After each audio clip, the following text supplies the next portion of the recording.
अध्याय प्रथम भाग 3 श्लोक 23 से 34 तक। जब वीर अर्जुन आमने सामने शत्रु रूप में उपस्थित अपने सभी सगे संबंधियों को देखते हैं तो कौंतेय अत्यंत व्याकुल हो जाते हैं। मोह, प्रेम, सद्भाव, रिश्ते नाते, लगाव और दया भाव उमड़ पड़ता है। डर, भय और कायरता सब छलकती है। इस भाग में यही देखें कि कैसे वीर पुरुष भी चंचल मन का शिकार हो जाता है, कैसे वीर अर्जुन वैराग्य की ओर बढ़ता है। शोकाकुल वीर अर्जुन के उपदेश। युद्ध के दोष बखान किए जा रहे हैं। श्लोक 23। योत्स्यमानान्वेक्षेहं य एतेऽत्र समागता धार्तराष्ट्रस्य दुर्बुद्धेर्युद्धे प्रियचिकीर्षवः। मैं उन राजा योद्धाओं की पहचान भी कर लूं जो दुर्बुद्धि दुर्योधन की सेना में उसका सहयोग करने की इच्छा से संगठित हैं। युद्ध के द्वारा दमन करने दबाने वालों को मैं देखूंगा। श्लोक 24-25। संजय उवाच एव मुक्तो हृषीकेशो गुडाकेशन भारत सैन्योरुभयोर्मध्ये स्थापयित्वा रथोत्तमम् भीष्म द्रोण प्रमुखतः सर्वेषां च महीक्षिताम् उवाच पार्थ पश्यतान् संवेतान् कुरुनिति। संजय बोले, हे राजा धृतराष्ट्र, इस प्रकार अर्जुन के अनुरोध स्वरूप श्री कृष्ण भगवान उत्तम रथ को दोनों सेनाओं के बीच ठीक भीष्म पितामह और द्रोणाचार्य के विरुद्ध व अन्य समस्त राजाओं के सामने स्थापित करते हुए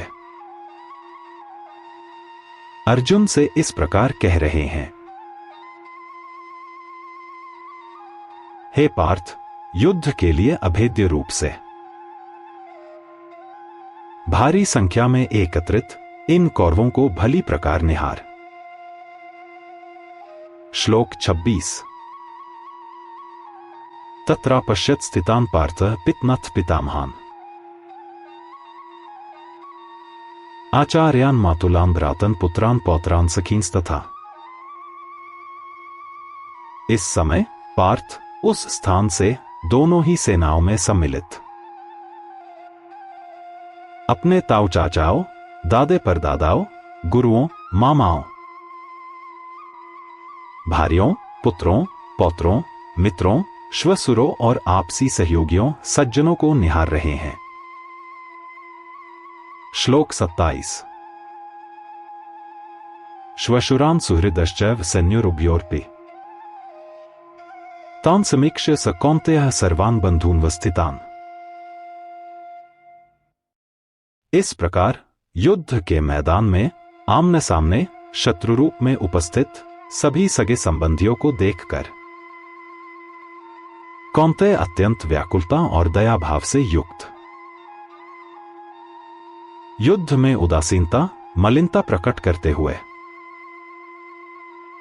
श्री भगवान से कह रहे हैं। श्लोक 28-29। कृपया पर्याविष्टो विषीदन्निदं ब्रवीत्। अर्जुन उवाच दृष्ट्वेम स्वजनं कृष्ण युयुत्सु समुपस्थितम्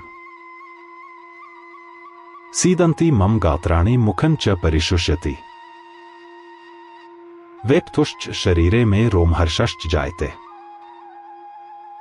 अर्जुन बोले, हे कृष्ण, अपने सामने युद्धस्थ मुद्रा में उपस्थित सभी सगे संबंधियों को देखकर मेरे शरीर के सभी अंग स्थिर हो रहे हैं। मेरा शरीर किसी अनहोनी की आशंका के डर से थरथरा कंपा रहा है और मेरे रोंगटे भी खड़े हो रहे हैं। श्लोक 30। गांडीवं स्रंस्ते हस्तात् वक्चैव परिदह्यते न च शक्नोमेव स्थातु भ्रमतीव च मे मनः। गांडीव धनुष भी मेरे हाथ से खिसक रहा है, छुटा जा रहा है। मेरी त्वचा में जलन और मेरे को चक्कर आ रहे हैं, जिससे कि मैं ठीक से खड़ा रहने में भी समर्थ नहीं हूं। मैं पूरी तरह से असमंजस, असहाय महसूस कर रहा हूं। श्लोक 31। निमित्तानि च पश्यामि विपरीतानि केशव न च श्रेयोनुपश्यामि हत्वा स्वजन्मावे। अर्जुन का क्षणिक वैराग्य। हे केशव, वैसे भी मैं सभी संकेत और शकुन भी इन परिस्थितियों में विपरीत ही देख रहा हूं, और फिर भी अपने ही सगे संबंधियों को युद्ध में मारना किसी भी तरह से श्रेयस्कर नहीं समझता। श्लोक 32। न कांक्षे विजयं कृष्ण न च राज्यं सुखानि च किन्नो राज्यं गोविंद किन भोगैर्जीवितेन वा। हे कृष्ण, मैं न तो युद्ध ही में विजय की आकांक्षा करता हूं और न ही किसी प्रकार के राजसुख ही चाहता हूं। और फिर हे गोविंद, हिंसात्मक व बलपूर्वक प्राप्त ऐसे राज्य और उससे प्राप्त भोग विलास रूपी जीवन, राजसी ठाठ बाट में आनंद भी क्या। श्लोक 33। येषामर्थे कांक्षिता नो राज्यं भोगाः सुखानि च त इमेव स्थिता युद्धे प्राणांस् त्यक्त्वा धनानि च। और वैसे भी हम जिस जीवन के लिए, अर्थात जिन सगे संबंधियों के साथ हम अपने जीवन सुख व खुशियां बांटना चाहते हैं, राज सुख भोग आनंद के साधनों की प्राप्ति हेतु कोशिश कर रहे हैं, वे ही लोग जीवन धनादि की लालसा का परित्याग कर युद्ध की परिस्थितियों में हमारे ही सामने विरोध तैयार खड़े हैं। श्लोक 34। आचार्याः पितरः पुत्रास्तथैव च पितामहाः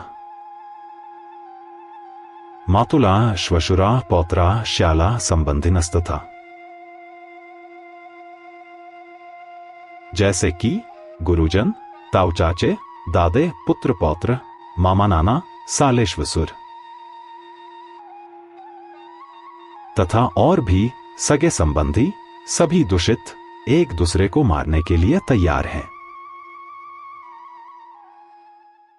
श्री गीता ग्रंथ से ऊर्जा पाएं, अपने आप को जीवंत रखें, इसके प्रचार प्रसार में सहयोग करें। लाइक और सब्सक्राइब करना न भूलें।